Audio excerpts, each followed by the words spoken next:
Ahead on the CFL Report, the Argos clinch top spot with a win over the Blue Bombers.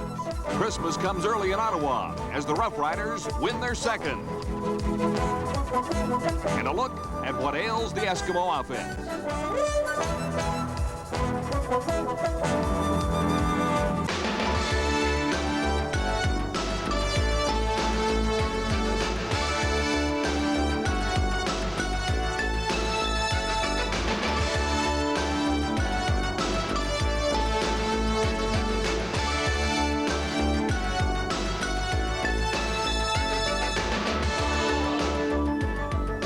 The CFL Report, brought to you by Foster's Lager, the Golden Throat Chama.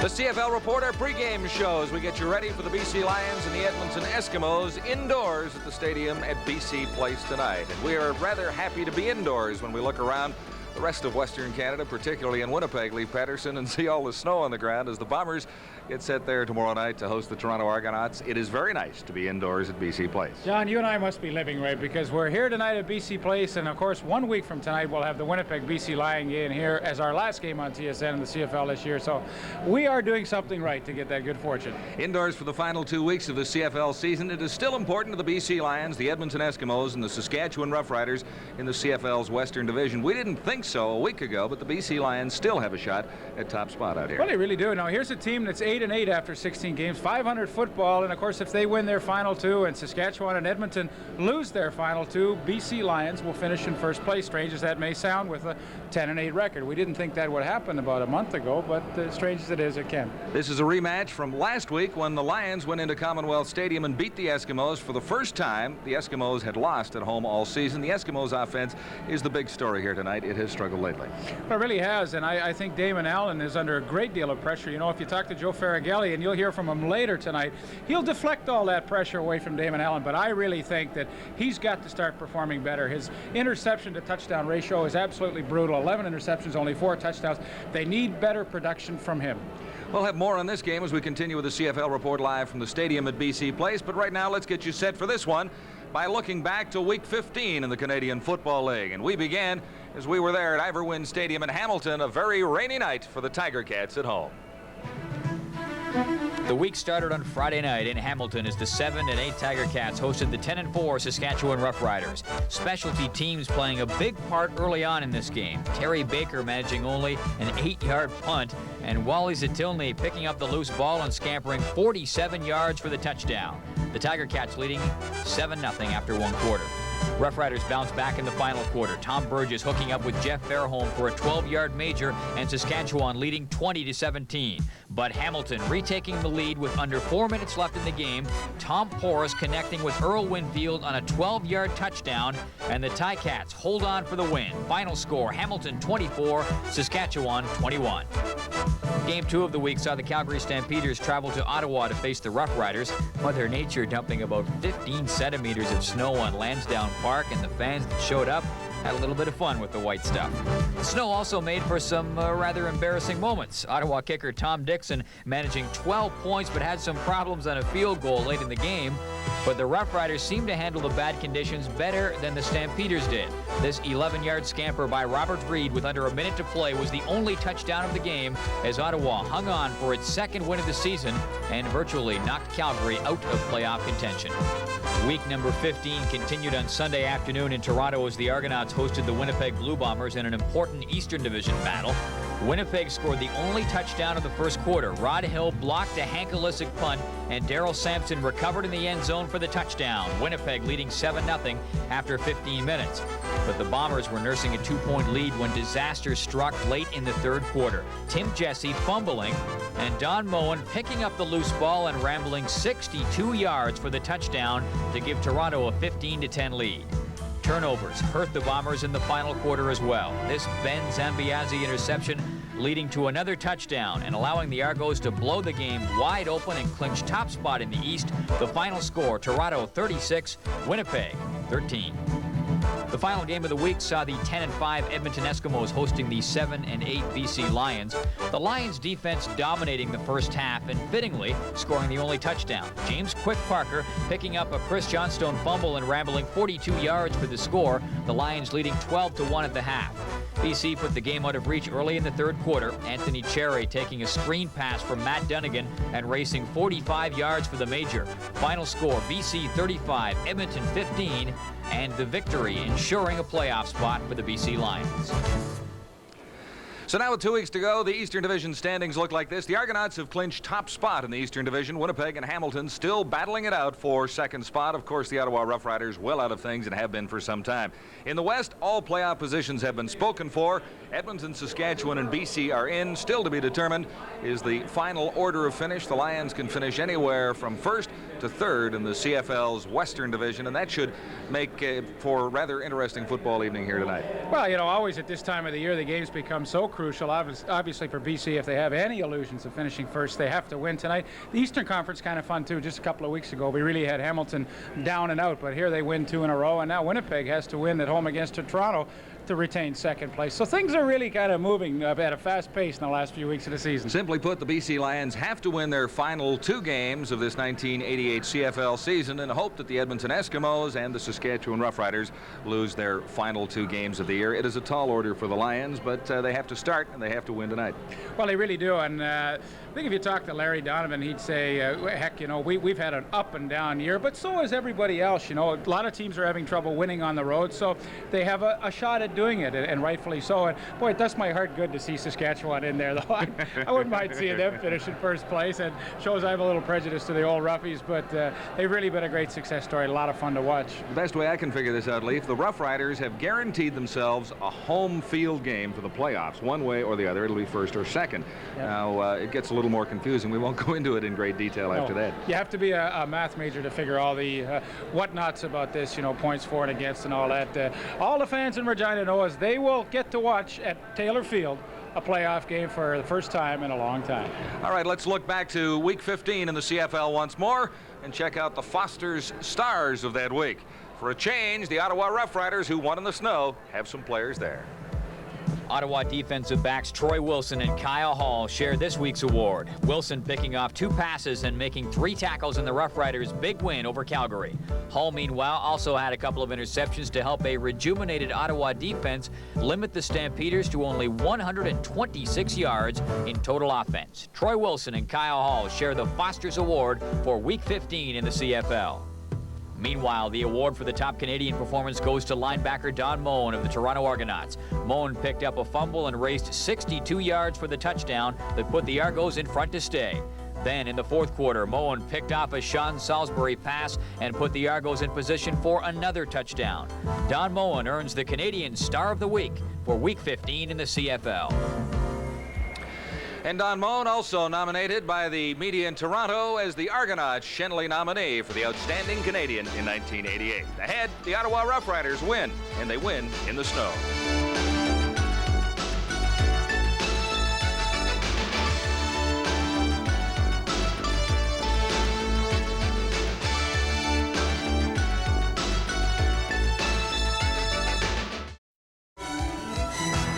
Welcome back to the CFL Report on TSN as we get you set for the Edmonton Eskimos and the British Columbia Lions live ahead tonight on the Sports Network from the stadium at BC Place. Well, last week was a bit of a milestone for the Ottawa Rough Riders. It had been a long time between victories for the Rough Riders, and finally in the snow in Ottawa, the Rough Riders pulled one off over the Calgary Stampeders. It made this week at practice just a little bit easier.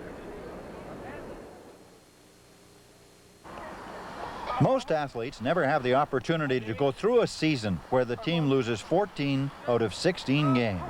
Well, it's happened in Ottawa this summer and fall, and veteran fullback Jim Reed agreed it makes for a long season. Anytime you win, it's pretty tough to play this game and keep losing. It gets tough on you mentally. It's always been tough physically, but if you can't have fun, then you start to wonder what you're doing out there. So it definitely has spunked up a lot of people. But last Saturday here at Lansdowne Park, the Rough Riders finally turned the tables to win only their second game of the season. And they did it in, well, unseasonable weather. As the game wore on, the snow got deeper. and it became more slippery, and things began to happen. Yeah, it was kind of fun. It was, I guess, trying to do your part for the follies. Everybody did their little bit of share, so I think we could get a whole reel of the follies right here in one game. At game's end, several Rough Riders, realizing they had won, rushed to the fans who had stayed to the bitter end to taste only their second victory at home in 15 months. All during the game, whenever I would start clapping, they would join right along with me. So after the game, I wanted to go along. Me and Mike Klein wanted to go along to show them how much we appreciated them for clapping with us during the game and staying with us. Yeah, I think I was ready to leave before they were. That was good. That's the true diehards and stuff, the things you got to appreciate. And I guess that's why a lot of us were kind of giving them the hands as the time ran down. So just like to tell them all we appreciate them sticking around out there. So I don't know if they really needed skis to get home or if they can swim or what they need to get home, but we appreciate them being out here. But the Ottawa Rough Riders couldn't do it 2 weeks in a row. They lost to the Hamilton Tiger Cats 23-15 at Lansdowne in Ottawa this afternoon.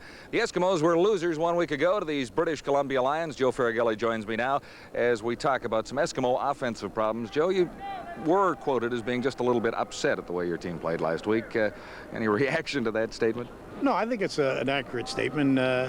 John, we never talk about win and lose. We just talk about go out and play football, play to your max, have a good time, fly around, and do the things Eskimo teams have done in the past. And I think last week I was a little embarrassed and upset because we didn't do that. And it wasn't the loss, it was just the way we performed that upset me. What are the problems for the Eskimos offensively right now? Is it right at quarterback with Damon Allen trying to get back into his game? No, I refuse to think that one man carries the Eskimos. I think it's a combination of the backs running hard, the linemen blocking, the receivers catching the ball and making the big play, and the quarterback putting it somewhere around the receiver so he can catch it. I think those are the combinations, and that's what we need to have. What's the key to victory tonight? Beat them. Score one more than they do. If we can do that, I'd be happy. I don't care if it's 2-1 or 1-0. You've had a tough time, though, with the Eskimos, with the BC Lions this year. I think we played them pretty good the last time we were here. We beat them at home, and then they came back to our place and they beat us. But they really haven't put a lot of points on the board against our defense. I don't think in one game that they won, Matt they didn't even throw a touchdown. So I think our defense will play well. It's up to our offense to generate and put some points on the board. Okay, Coach, thanks very much. We wish you luck tonight.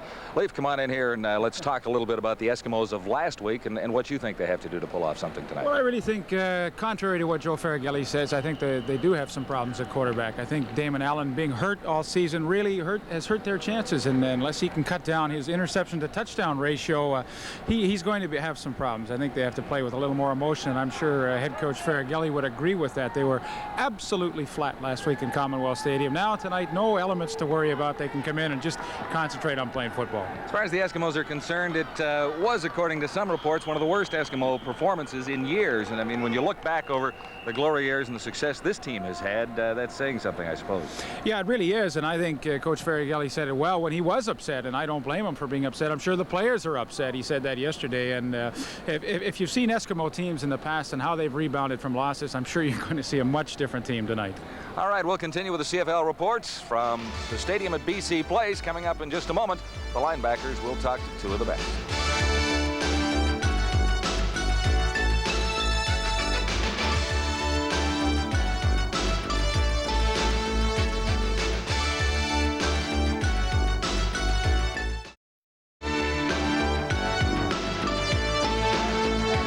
Welcome back to the CFL Report as we get you set for the Eskimos and the British Columbia Lions live on TSN tonight, our CFL game of the week. It's a pleasure to be standing alongside Eskimo linebacker Danny Bass. Let's talk just a little bit about last week's game, Dan. There was a little heat on this veteran Eskimo team last week from the head coach. Well, we just didn't play very good. We came out very flat. We didn't play with a lot of emotion, and for a while there we had a chance to come back. BC jumped out at us, I think 21-1, and then all of a sudden we came back, made it 15-21, and we shot ourselves in the foot a couple times, and we just killed ourselves. We have to come out and play 60 minutes of football. We haven't done that in the last 3 weeks. It has been quite some time where there has been a little heat locally on the Eskimos, has it not? I mean, this team has played very consistently and very well through a lot of years. Yeah, we have. That was one of the main things. If we go out and play good football, and if we lose, well, that's that's something that on that particular day somebody was better. But when you go out and you don't play well and you lose, that's when players and the coaches get a little bit concerned because you're not playing with a lot of emotion. And so far at home, we've always had that emotion and we've always played well. Is there any way that players can explain what happens in 1 week?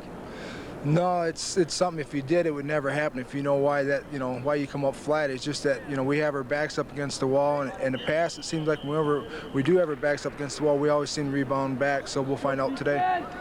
What about playing against Matt Dunnigan? Is that a particular problem for you, or do you know him well enough that you should be able to take advantage of it?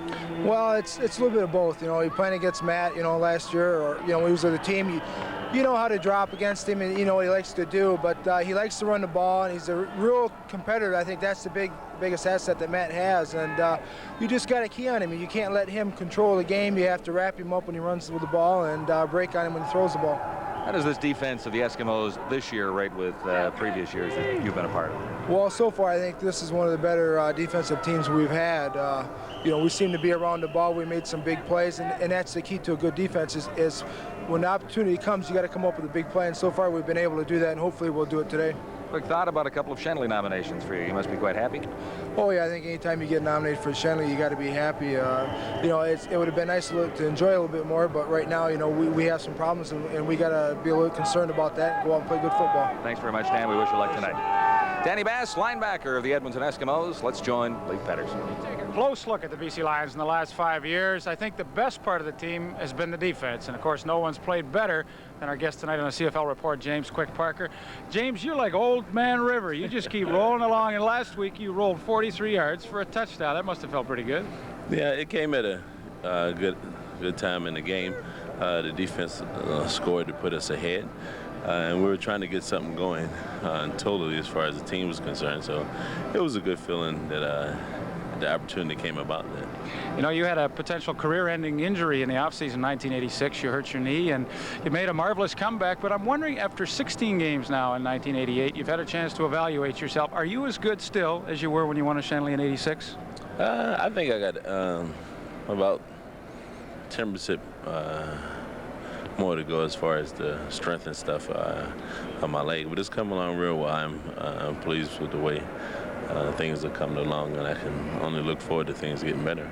When people looked at the BC Lion defense a few years ago, it seemed like nobody wanted to play against you guys. You were reckless, you blitzed from everywhere, but in the past now you've gotten a little more conservative. Why do you think that's occurred? Well, we had a few changes in personnel. We had a lot of young guys come up, and I think what our coaches wanted to do was help get that continuity among the older players and the newer players. And now I think everybody's sort of gelling together, so now we're blitzing as much as we did in the past, because now everybody have a good feeling of what the other person beside them would do. So I think we're coming along and getting together at the right time of the year. I know the fans at home like to know, and I like to know, who are the toughest guys to play against for you? Well, the best people on each team is usually the tackles, and that's the people I usually play against the most. And I think gives me an incentive to work hard during the week and practice, because I know there's not a player out there that's going to let me run by them. So they're difficult, all the people we play against. Where's the feather gone? Well, it's in there. It's been in there all year, but see, now no one's complaining about it, so they haven't seen it, so they haven't said anything about it, but it's in there every game. You're playing great in '88, James. Have a good one tonight. All right, thank you. Thanks very much. Back to John Wells. Okay, Leaf, pre-game ceremonies continue at the stadium at BC Place, and the Wall of Fame players being introduced. The nominees for 1988 include Old Dirty 30 Jim Young, who had so many great seasons as an outstanding receiver and running back with the BC Lions, and longtime trainer Rocky Cavill, both introduced to the Wall of Fame for the BC Lions here in Vancouver. We'll continue with the CFL Report coming up in just a moment. Marty Adler sets the CFL line for Week 16.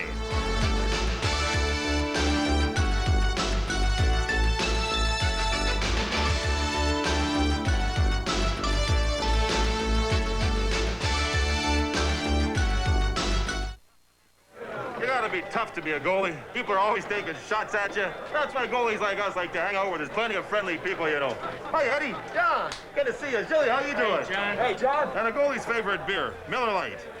Hiya, Pierre. How's it going, John? In fact, no beer tastes better than a Miller Lite when you're surrounded by a lot of familiar faces. Yeah. Hey, guys! Who's that? Who's he? Tony! Tony Esposito! Miller Lite. Everything you always wanted in a beer, and less. The CFL Report pregame edition live from the stadium at BC Place as we get you ready for the Eskimos and the BC Lions. It is time now to look ahead and pick some winners for this week in Canadian football. Our fearless expert Marty Adler was taped yesterday in his opinions, and he's already off to a good start. The result of this afternoon's game. Well, guys, I'm on a roll. Last week I was perfect, 4 for 4.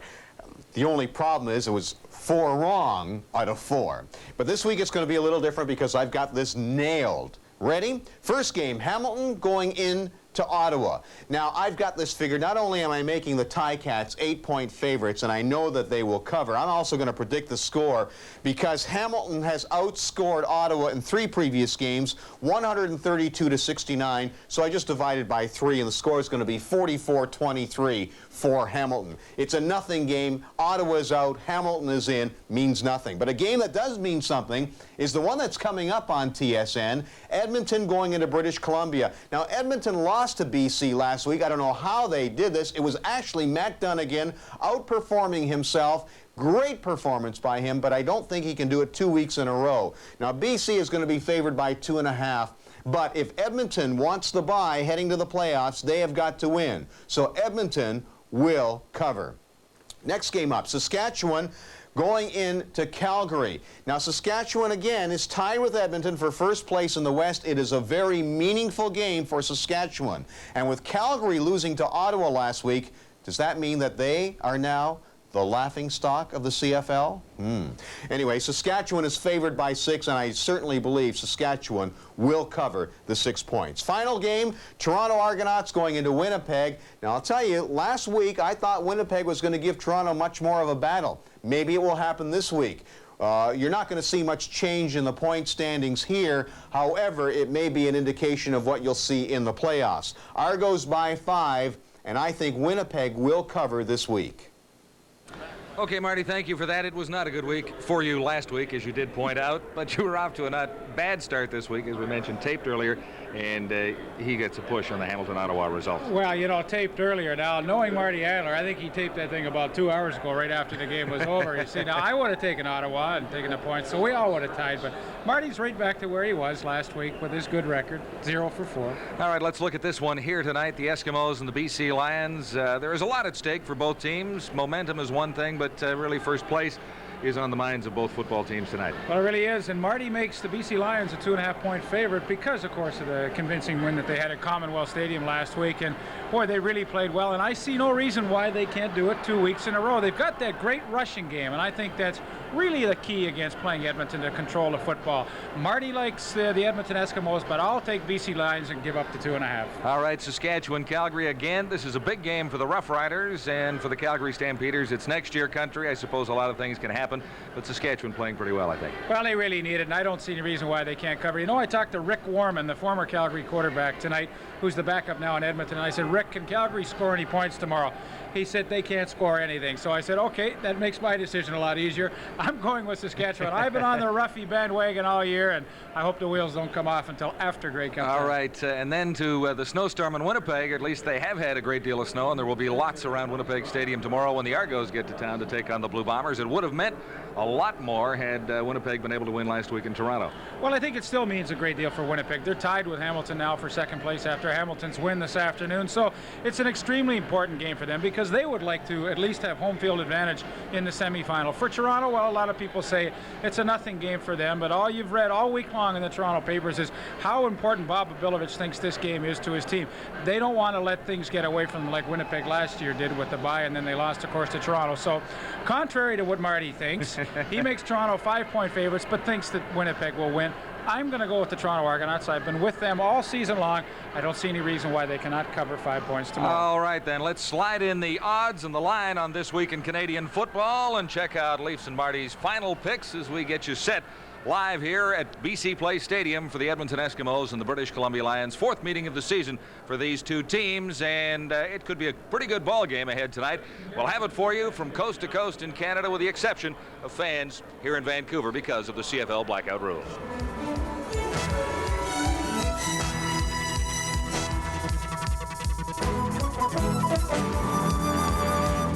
The